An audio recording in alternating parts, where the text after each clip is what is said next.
a person who grew up in New York City in the projects, wind up being a farmer. And so why is growing food to me is so, so important.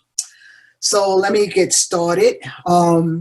First of all, my parents weren't farmers. Let me give a little background. My parents weren't farmers. My grandparents weren't farmers. I knew nothing about growing food. Only I knew that my mom was a good cook. We had 3 meals a day, but I never questioned where my food came from. I never questioned who grew it. I never questioned if it was sprayed with pesticide or insecticide. And it wasn't until I moved to the Bronx in 1985, things started to change. Professionally, I've always been steered towards academics. My parents really make sure that my brother and I really had as much education as possible. Education was a key that opened the doors for us. So I ventured out and became a physical therapist. I did that for 37 and a half years. And I love physical therapy, but it also gave me a chance to look at the relationship between food and health. And so I'm going to start first from my humble beginnings. So let's see, the next slide. So we're going to start here. Back in the early 1970s and 1980s, many cities throughout the country were going through a financial crisis. And as a result, so many of cities, urban cities, were going through a change where there were so many empty lots. Can you imagine at one time in New York City alone, there was 15,000 vacant lots, mostly in low-income neighborhoods and neighborhoods of color. And so if you see the picture in the upper right-hand screen, that is the Lower East Side. That was back in the 1970s. Liz Christie was a woman who helped start Community Garden there. And if you look on the left side, the lower left, that's where I lived. And so you can see that moving to the Bronx in 1985, brand new development. I had the American dream, but it quickly became my American nightmare because across the street from where I was living, you can see there was an empty lot. And there was so many empty lots in lower income neighborhoods and neighborhoods of color. And even today, believe it or not, even today, here we are in the 21st century, there are many communities that still look like this. And so many of us got together and really turn these empty lots into community gardens. And this is what it is. So in New York City, we have close to 400 community gardens. We have school gardens as well. But when you talk about the community garden movement, it wasn't about growing food. It was about survival. It was about people coming together and turning something that was blighted, turning something that was ugly, and turning into something beautiful.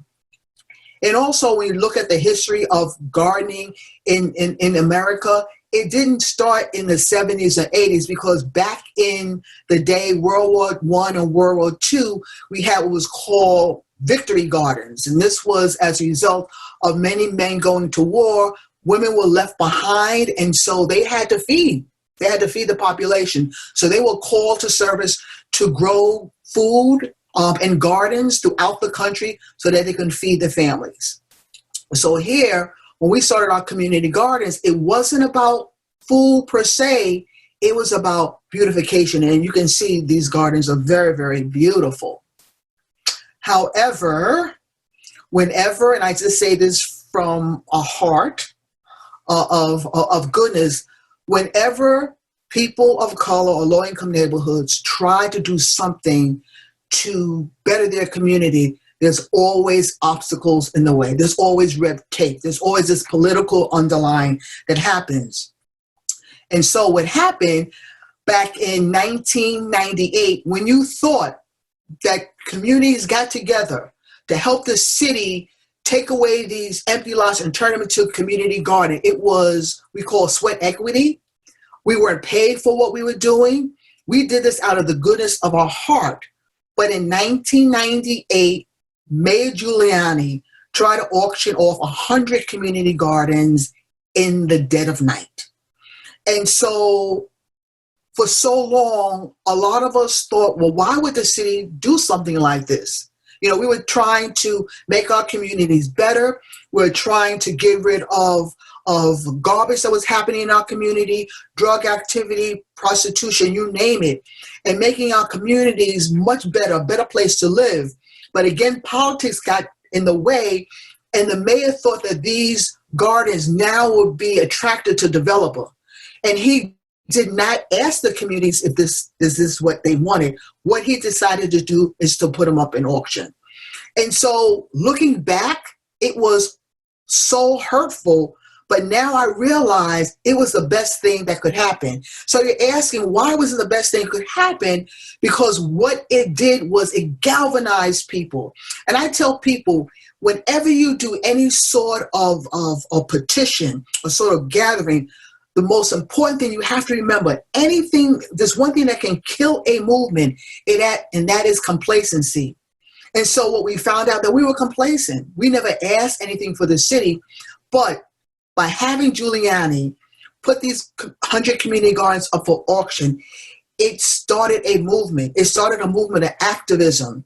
And so when they say you can't fight City Hall, yes, you can, because we got together, we dressed up, and we marched on the steps of City Hall to let the mayor, to let the elected officials know that we were not going to stand and have our community gardens taken away from us. And back in 1998, I would say it was the beginning of the community garden movement in such a way that activism and advocacy was at the forefront. And so, as you can see in this picture, we dressed up as flowers, we had signs, we had bullhorns. We just went up and down City Hall, throughout neighborhoods, letting people know the importance of garden preservation. And so what the politicians also tried to do was pit housing against gardens and said to people in housing, well, they're taking away your ability to have housing. And we said, no. We want housing. We want affordable housing, whatever affordable housing means, but we also want green space. So this is one of our protests. And so that led to a lot of things, understanding exactly whenever there is land in a city, there are political consequences. And so what do we have to do? We had to find our voice. And so what we started to do was come together and start having grassroots organizing, start having teachings, start making people to understand the political process that was in the city. It was community garden and community civic 101, getting people to understand the power that they had in their right to vote, but the power that they have in making sure that their elected officials were accountable. And so we started having mayoral forums. As a matter of fact, in New York City, the mayor election will be up in 2021. So right now we're thinking about, again, who are going to be the candidates, and also how do we have a mayoral forum to make sure that green space, that food production is on the top of their list and concerns. The next thing we had to do was organize, okay? Because it's not about just growing food. It's not about just, just coming together and looking at some of the issues that affect your neighborhood.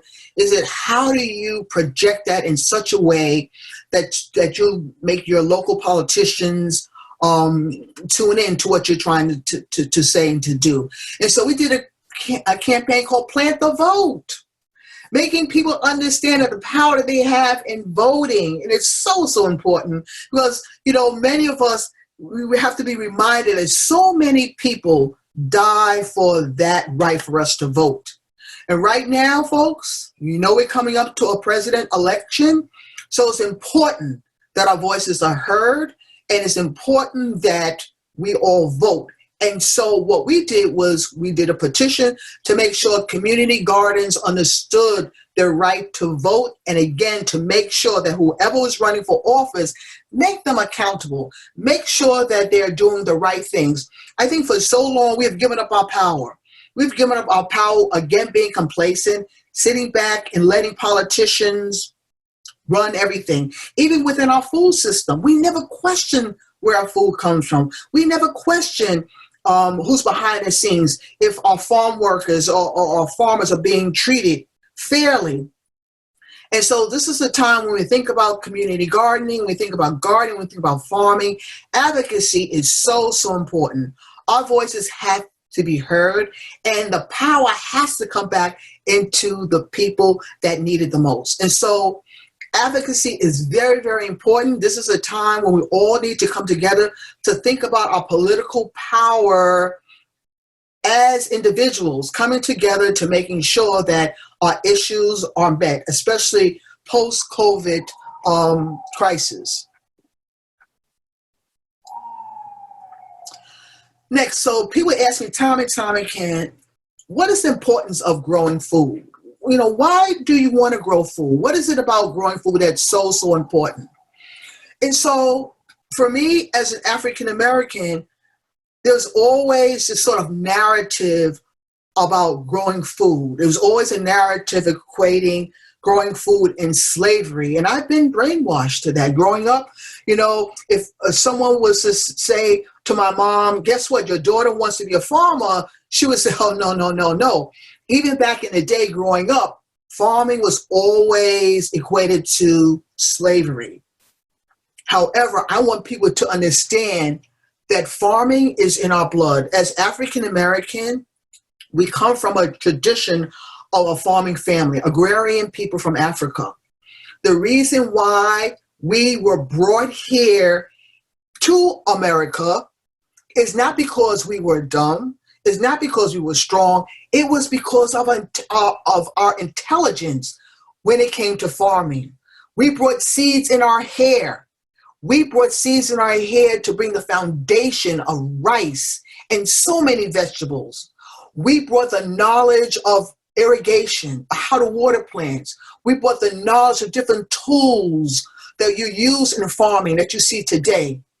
It was the people who were brought here enslaved that really made the impact of what agriculture is today. So I want people to understand where the power lies, that misinformation of our relationship to food and slavery, get that out of your head and come empowered by the fact that your ancestors were brought here because of their knowledge of agriculture. And for me, when I knew that, all of a sudden it opened doors. All of a sudden I regained my power and I understand why I grow food. I look at my skin color, which is the color of soil, and all of a sudden I understood my sense of belonging, that my ancestors set the seeds for me to become the farmer of the person that I am today.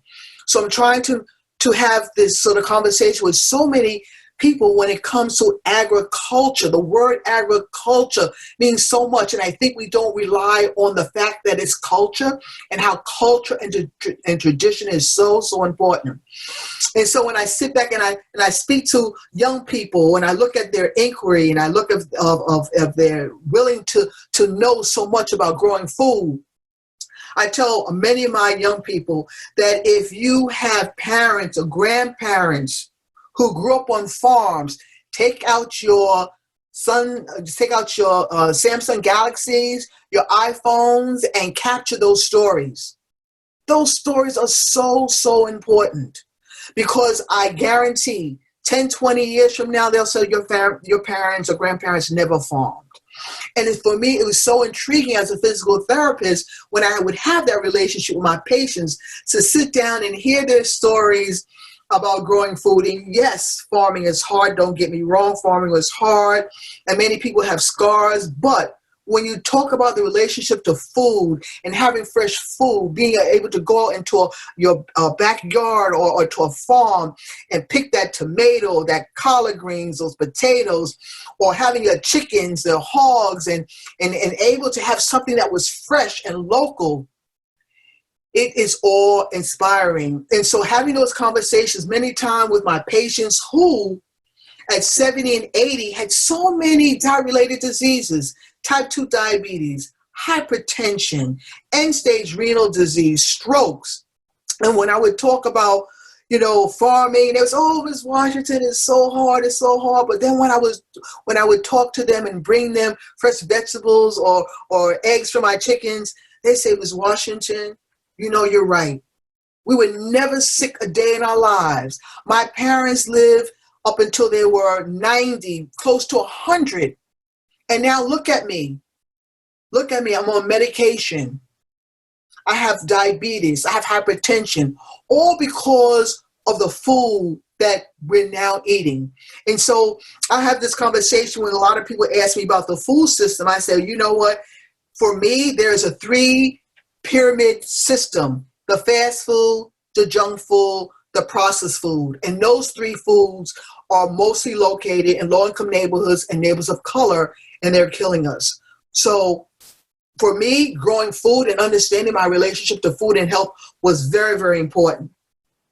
Also, the intergenerational connection, so important. I think we'll talk about that later.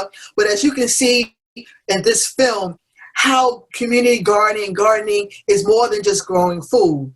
As a matter of fact, you can see we play games here. We have day camp for kids in our garden. We have that intergenerational connection. And also, we like to have a good time. As you can see, someone roasting a pig there. And so the importance of growing food. The importance of growing food is so, so powerful. And I say that because you can control what you grow and what you eat, what you put in your body. And I like this picture because if you see in the upper left-hand side of the slide, we have chickens. Yes, we have chickens. And we had to fight for that because the city told us we could not have chickens. And again, bucking the system, trying to find out what was right and what was wrong. And we found on the books of cities that we could have chickens, but we couldn't have roosters. So why can't we have roosters? Because they and when they don't do that at 6 o'clock in the morning. They'll do that at 1 o'clock at night or 2 o'clock at night. And people find it's a nuisance. Believe it or not, people find it's a nuisance. So we can't have roosters, but we can't have chickens. The second thing you can see in the lower left-hand side are bees. And at one time, believe it or not, the health department had designated bees to be ferocious animals. And it's like, what? Because if we don't have bees, you got it, food. Because bees are so important in pollinating flowers so that we can have fruits and vegetables. Without bees, we don't have food. And then I like to see the backdrop of these 2 pictures on the right, because it shows that even in the metropolis, even in the Bronx where I live, people are growing food, and that's so, so important. The next is land. And I say that because only land gives you power. Now, how many of you on the call have people, let's be honest, you got family members that got land in the South, you got land in the Caribbean islands, you got land in Puerto Rico, you got land in Dominican Republic, and a lot of us for years were saying we're not going back. And as a result, we let that land go. People, land is your legacy. And so I try to tell young people, if you got land down south, in the Caribbean islands, in Puerto Rico, in the Dominican Republic, you got to keep that land. Land is power. Land is your legacy. People are fighting now to hold on to land because they know how powerful land is. At the end of the day, the most important aspect is going to be for people who will be able to grow food. So keeping land in your family is so, so important. So if you do have land, speak with your family to make sure you're paying those taxes, because every second as we talk, many people are losing land. And when you lose land, you lose your leverage of power, of ownership. So keep that in mind. So here in New York City, one of the ways that we were able to beat Giuliani is certain areas in New York City, within Brooklyn and Queens and the Bronx and Manhattan, were able to form land trusts. And as a result, the land trust is owned by the community. That means the city can't come and take away the land. It is owned, it is deeded to people in the community to make sure that that land will stay from generation to generations. And so a lot of people throughout the country are starting to develop community land trusts or land trusts in general to make sure that land stays in the hands of the community, which is really, really so important. Another thing, no agriculture without Black culture. And I say this because for me, back in 2008, I went away to California, spent 6 months in a tent, learning how to grow food organically. And while I was there, I would go around from places to places to visit numerous farms. And the question I would ask myself is, where are the farmers that look like me? And so I did a workshop because I wanted to find the plight of the Black farmer. How come wherever I went and all the farms I would visit, I didn't see people who looked like me? So in 2008, I came back home. I was on fire because I wanted to know and I wanted to meet farmers that looked like me. So I went on the census, the ag census of New York State ag census, and what I found to my dismay, that out of 56,000 farmers in New York State, only 116 were Black. I'm going to say that again. 57,000 farmers, only 116 were Black. And so what we also found is that many of the farming conferences and farming workshops were all white-led, all came from a white-led perspective. And you would sit in the audience and maybe out of 1,000 participants, I could count on my hand how many people that looked like me and saw no representation of people of color as teachers, as workshop developers, as panelists. And so in 2010, a group of us got together to change that. And so we had the first Black Farmers in Urban Garden Conference in New York City in 2010, where we had over 500 people of color for the first time busting out the seams, because the first time they heard agriculture from a Black perspective, they saw Black farmers, Black scientists, Black authors, Black educators, for the first time speaking about wealth and speaking about education and speaking about farming and speaking about issues pertaining to the Black community. And subsequently, we've had our conferences all over the country, in Detroit, in Oakland, in South Carolina, and this year was supposed to be our 10th anniversary. So look ahead, because it might be virtual, but again, it's a conference that highlights the work that so many people of color are doing in this farming movement. And now, 2020, as you look at the census, there's 57,000 farmers in New York State. As of the 2017 census, only 139 are Black. And so, folks, we got a lot of work to do. We have a group of farmers that are coming together to making sure that those numbers are accurate, and that in this pandemic crisis, we have to make sure that our farming community are given the resources that they need to grow food for our community. So stay tuned for that information as well.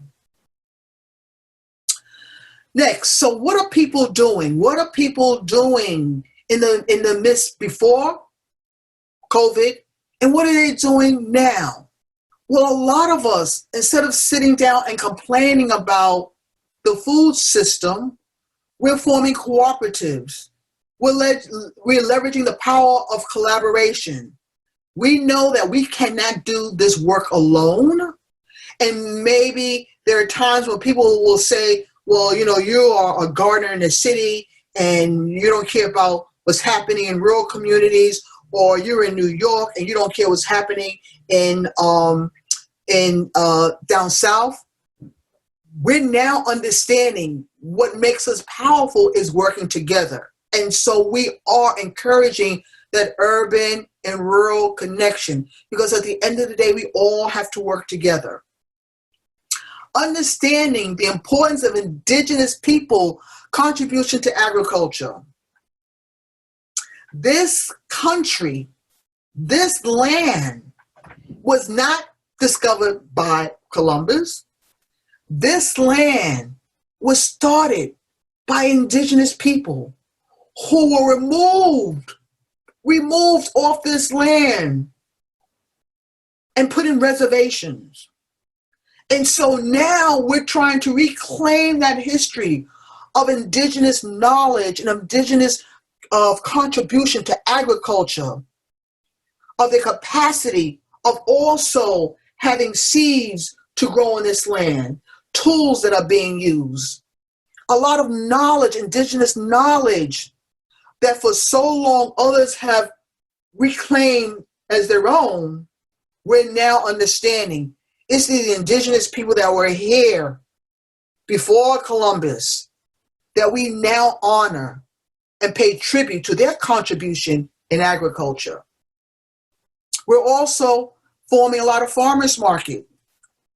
I run with a lot of my community gardens. We run a farmers market here in the Bronx, the La Familia Verde Farmers Market.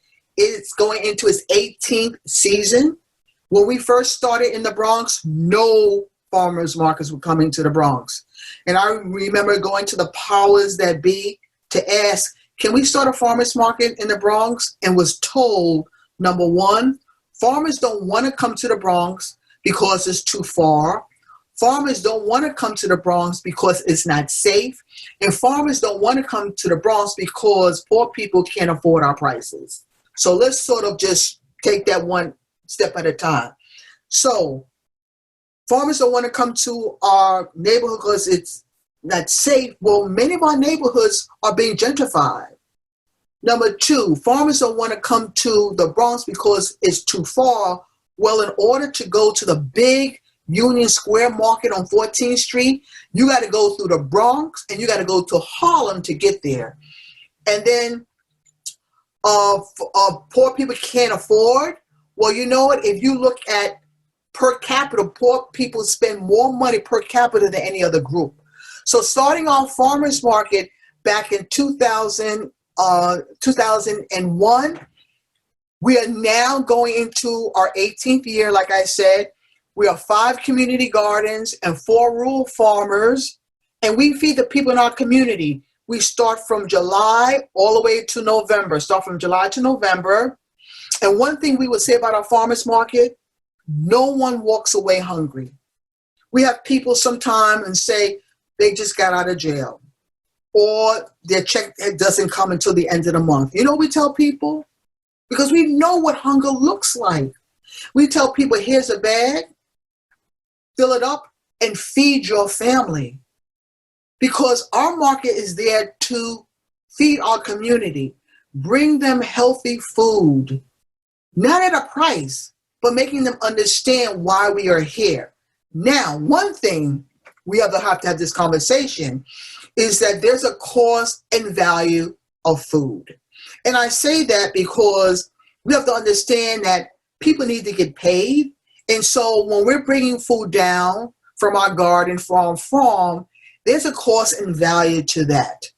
And I say that because many times, people come to me and I'm looking at them with their iPhones or their Samsung Galaxy, and I'm looking on their feet, them Jordan sneakers on, and they telling me why they got to pay $2 for a bunch of carrots. But I have to explain to them, you're not paying per se. You're paying the farmer who's growing that food. You're paying people who are working at the market, and the money is being recirculated back into the community. And get people to understand that. That's a conversation we need to have when we talk about communal wealth and making sure that we are supporting our local businesses and that money stays within our communities. And again, supporting small and local farmers. And right now we need to do that more than ever. And again, having conferences and workshops that talk about our issues given by people who look like ourselves. And these are some of the groups. What else are we doing? We're also reclaiming land and forming community land trusts, as I talked about. Working with developers to preserve green space. We've been talking to urban planners about when you're thinking about doing affordable housing, think about adding green space to your housing development. Because at the end of the day, you don't want to see concrete building. You want to see open space. We are growing food, and we want to grow food that's culturally appropriate, that we can afford. And sometimes I have, reservation about when people talk about organic food, because sometimes organic food has this essence of being elitist. The bottom line is everybody is entitled to fresh local food that they can afford and that is culturally appropriate. Very, very important. The next thing, we're saving seeds. Believe it or not, how can a handful of companies, maybe 5 companies, put a patent on seeds? How is that possible? How have we allowed that to happen? Because think about who we are. Our DNA are like seeds. And so we're going to allow companies to patent seeds and prevent people from growing seeds without their permission. What's going to happen to us down the line? And so a lot of us are saving our own seeds, because we know from generation to generation, how are we going to feed our community, our family, if we don't save seeds? So many of us are saving seeds, and many of us are growing herbs for healing and medicine. For so long, the indigenous culture, our African culture, has taught us by using certain herbs have a healing and medicinal effect. And these are some of the groups that are doing. I'm going to shout out to Detroit, shout out to Oakland, shout out to Philly, shout out to Baltimore. So many of our brothers and sisters are doing similar work. And then entrepreneurship. So this is another thing we have to think about, entrepreneurship. And I say that because growing food for me is so, so important. But also being able to grow food and to use that as a tool to have a business. And that's something that's talked about within our community, entrepreneurship. Most people who live in low-income neighborhoods, we're told time and time, well, if you want food, you go to the nearest food pantry or soup kitchen, or sign up for SNAP, or sign up for public assistance. And I tell people, you know what, I want people to come into my neighborhood talking about financial literacy, how to save, how to invest, how to start our own business. So that, again, we're talking about social capital and communal wealth. Many of our communities, our wealth is extracted. We go out of our community to buy things. And so if we can start growing food and start thinking about how do we maintain financial viability where money stays in our community, that people in our community start owning businesses, so that when you see certain businesses that are coming up in your community, they have your faces. And so entrepreneurship is another thing that we have to think about. How do we teach financial literacy? How do we teach investments? How do we get people the tools so they have their own businesses, so they stay in the community, and that wealth and that money is brought back into our community and builds our community? Something that we need to think about when we're talking about the work that we do.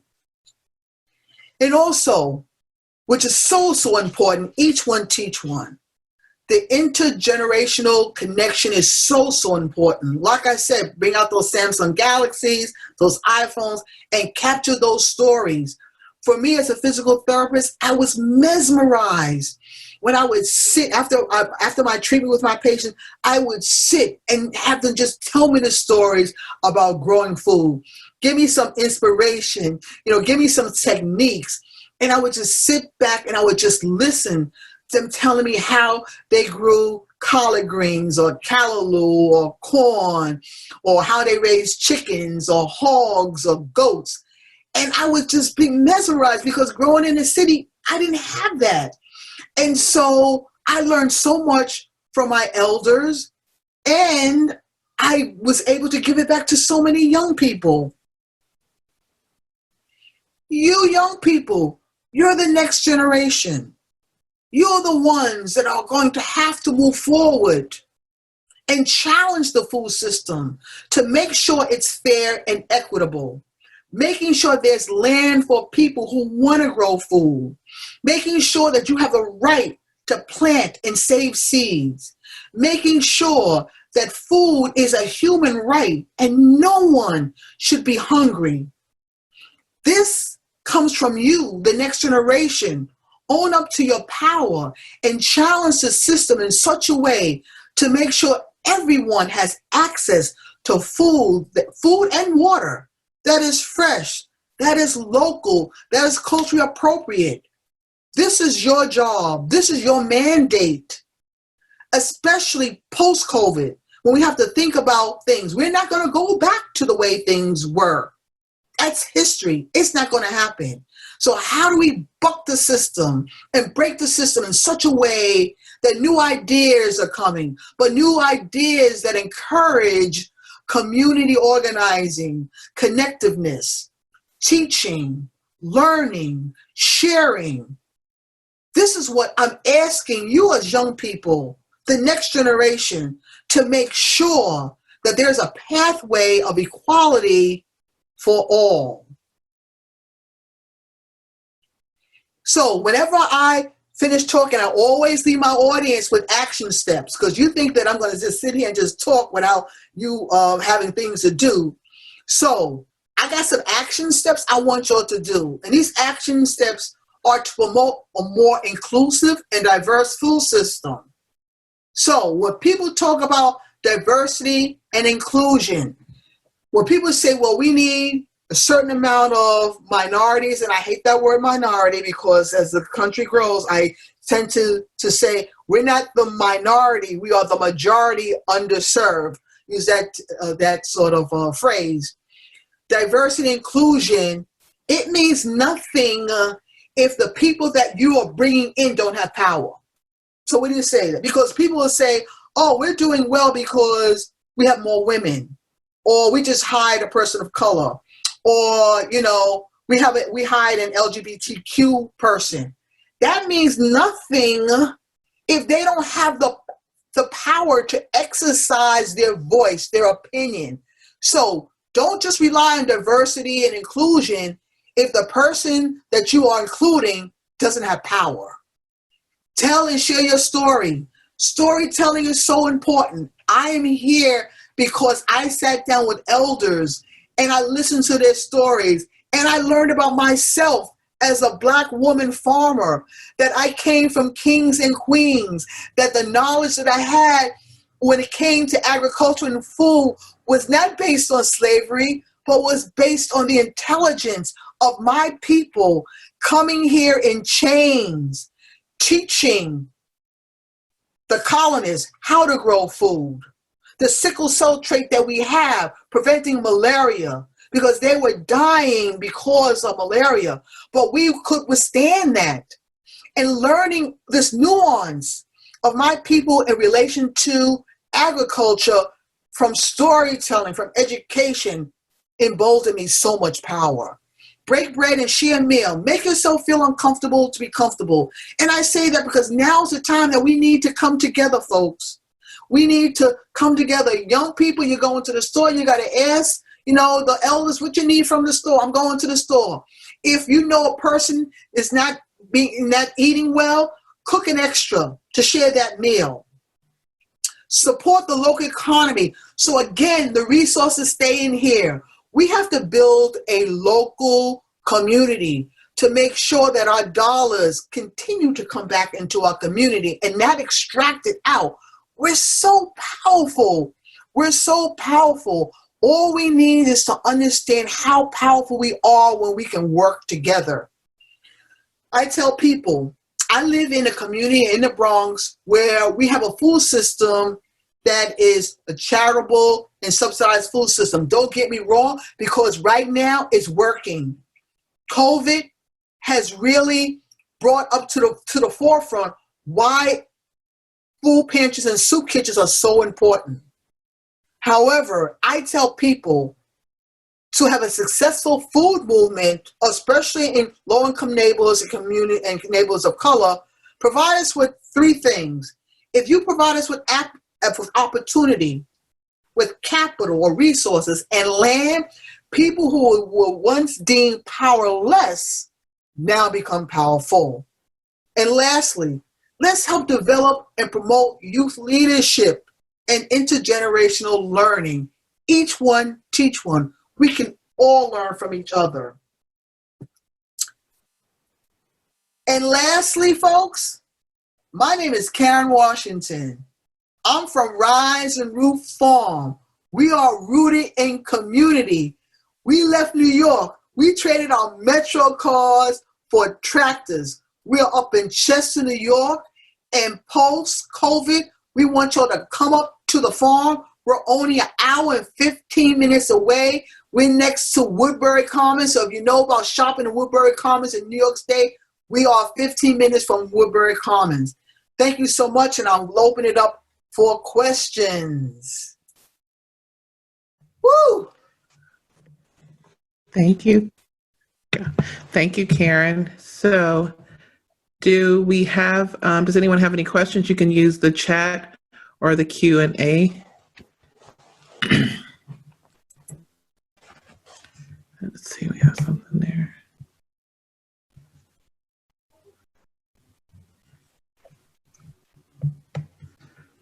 And we also have planned another webinar. Is it what's the next topic that we have coming up, Karen, on June 3rd? Yes, so June 3rd, we were speaking with Manda Rodriguez, who works with Brotherhood Sister Soul. It is a youth organization that's doing so much work before COVID, now during COVID, and they're going to talk about their perspective on how a youth group has able to come together, not only to grow food, but to grow community.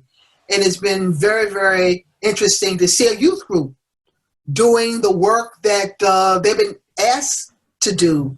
And so really good to highlight them as well. And one of your action items, I said, is to start a community garden, or start a garden at home. Start gardening in pots in your home, in like go to the Home Depot and get pots, and you can start tomatoes and green peas right in your own house. You don't need a lot of land, especially in the city spaces. You want to just speak a little bit about that? Yes, definitely. You can use the old can and take a nail and just put some holes at the bottom of an empty can, or even back in the day, even milk containers. As long as you put holes in the bottom, put some soil in, and you can plant. You can put a seed in it, and you can plant. Plants need three things. They need water, they need soil, they need sunlight. I should say a fourth thing, because they need some tender loving care. And that's important. So I just got an email for someone asking, because they were looking for land. And believe it or not, sometimes even your local church, library, businesses have extra land. We know of a group that has started backyard gardening. They've asked people in their neighborhoods, especially elderly people who have backyards. And so they asked if they could use their backyard to clean it, but also to grow vegetables and herbs. So sometimes we have to think outside the raised beds of what we can do. And sometimes you can grow herbs right on your windowsill, on your terrace. If you have a backyard or a front yard, sometimes, you know what, take up that little lawn space and put like a little box and grow some herbs, something as simple as herbs. And I love when you mentioned a lot of churches or faith-based organizations. Now's the time. A lot of them have land around to just start and be able to help support their community and even their membership, especially during this time. So it's a great opportunity. We have a few comments, of course, a lot of thank yous. And do you have any further insight about how to bring different interest groups together that have been pitted against each other, i.e. housing versus urban gardens? This practice is still evident in the present day. Oh, let me tell you something. What is the common denominator that brings us all together? Food. Food. People say, we can't get anyone to come to our garden. We can't get the youth to come to our garden. If you put a barbecue, if you set up a barbecue, because we like food and drink, barbecue, and then have people come in and share a meal. It just breaks down barriers. And for us, that's what we did. We started having barbecues every year on our block in the Bronx. We shut down the street, and the community gardeners, the homeowners, the apartment dwellers, we all get together. The food that we grow, we serve, and we have like a potluck. And that's a celebration of community. And so don't be afraid to take that step to organize around food, to break bread. It will do wonders because you get a chance to learn people's ideas and issues. And believe it or not, sometimes they have the same issues and concerns you have. And so excellent question to ask. And I just want to acknowledge we have, I told you she's from Baton Rouge, and Dr. Keller said she's a farmer as well, and I will also say an excellent cook. I have had the privilege of having breaking bread with Dr. Keller, so hello. She just wanted to say thank you. Can a peach tree be planted indoors? Okay, so it depends on where you're located. So we are in the Northeast region, and so usually peaches, they need a lot of at least 6 to 8 hours of sunlight. And so if you're going to do that, you're going to have to use artificial light. Mm-hmm. I would suggest that you start it outdoors. And if you can bring it indoors during the winter months, you can do that. But it might be hard. But you know what? Hey, I started growing everything. You know what I'm saying? So I'm not going to take away your passion. Try it and see. It's try and see. Because when I first learned that I could grow like tomatoes, because the tomatoes changed my world. Right. Because I used to hate tomatoes. They were pink. They taste like cardboard. And when I grew my first tomato and I bit into that, ooh, the juice was coming down and it was red.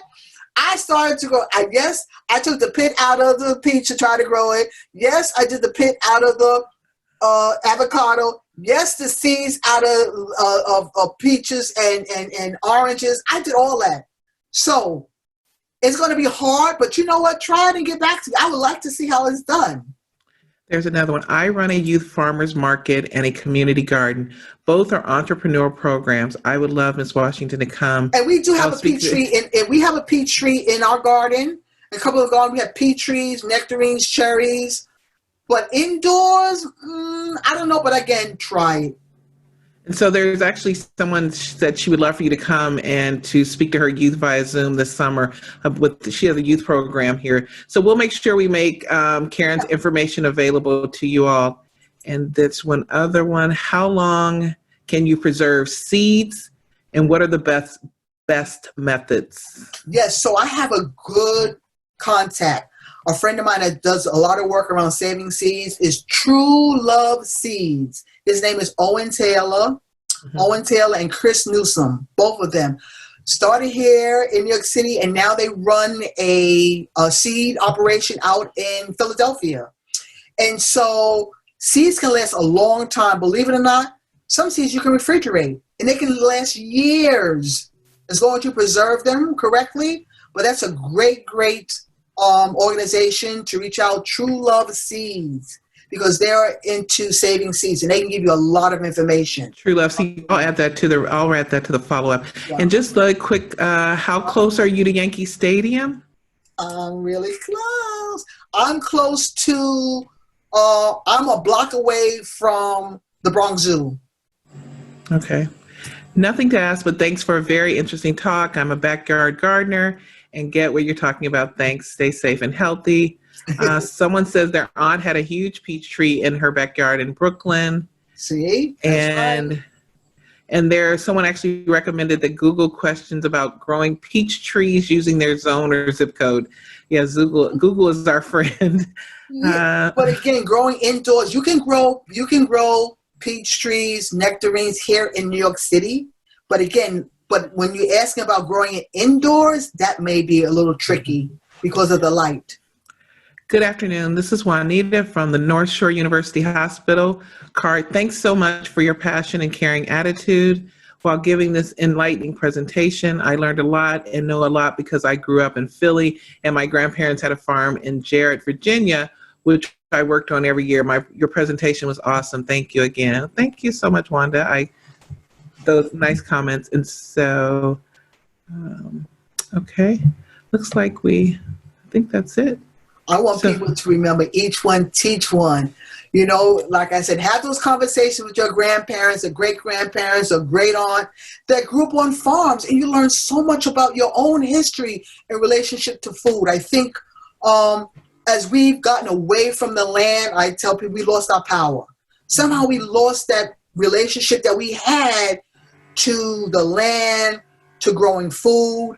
And so now I'm so, so happy when I see so many young people that want to grow food, that want to go back to the land. Farming is hard. There's no doubt about it. 90% of farmers have second jobs. But maybe this COVID would change things, because I think people now understand at the end of the day, what's the most important thing is food, food and water. And I think hopefully they'll have a better appreciation of their local farmer, of their community gardens, of their relationship to food. Ask questions. Go to a store, read labels. If you can't pronounce it, don't put it in your body. Ask your local produce person, where did the food come from? You know, you'll be surprised how many supermarkets don't know where their produce comes from. And so that's something we need to know to make sure that wherever we're getting or sourcing food, who's behind that the farm workers are being treated humanely, that they are given health care, that they're not working long hours, that they're not being succumbed to pesticides and insecticides. There's a lot of backdoor history with our farming and our food system that we need to challenge, and we need to open Pandora's box, pull up the blinders, and see to make sure that our food system is just. And sometimes it's not just. And so ask these questions, making sure that people are paid living wages. The restaurants now have to make sure they know who are the essential people. It's the workers. Make sure that the people who are behind in the kitchens are treated humanely, are giving living wages, because many times they're undocumented people, in some cases being paid 50 cents an hour, because who can they turn to? Because they're undocumented, but they're there because they need to work so they can feed their family. So hopefully this food system, people recognize the importance, but making sure that everyone along the food chain, from the person that puts the seed in the ground to the distributors, look at the people that are working in the meat factories and what's happening to them. Again, exposing Pandora's box in the conditions that so many of us are working in, low-income people of color are working in, and now succumbing to this virus. And so now we can start asking questions. I have another question. This will be our last question. And it is, are there any remote methods or organizations that provide education on how to grow food, herbs, etc.? So I think she's asking for help too. Yeah, we have, in New York City, we have Farm School, the School of Urban Agriculture in New York City. Upstate, we have Soulfire Farm. There's so many organizations that are out there. You know, the library, I learned a lot from the library. I learned a lot from just talking to the elders in the community. You'd be surprised How many elders have so much knowledge about growing food? They've come from the Caribbean. They come from Latin America. They come from Puerto Rico, the South. That's how I learned, by picking their brains. Thank you so much. Thank you so much, Karen. This was great. And we're looking forward. As I said, this is a series. We have our other day planned. So those of you who have joined us today will receive the flyer sooner than the others. And we hope that you will join us. And also, I will share Karen's information. Please follow her. But take a chance and start today small and grow something over the summer to better your life and the health of your families. Thank you and have a good day. Bye, everybody. Bye, Karen. Bye, everyone.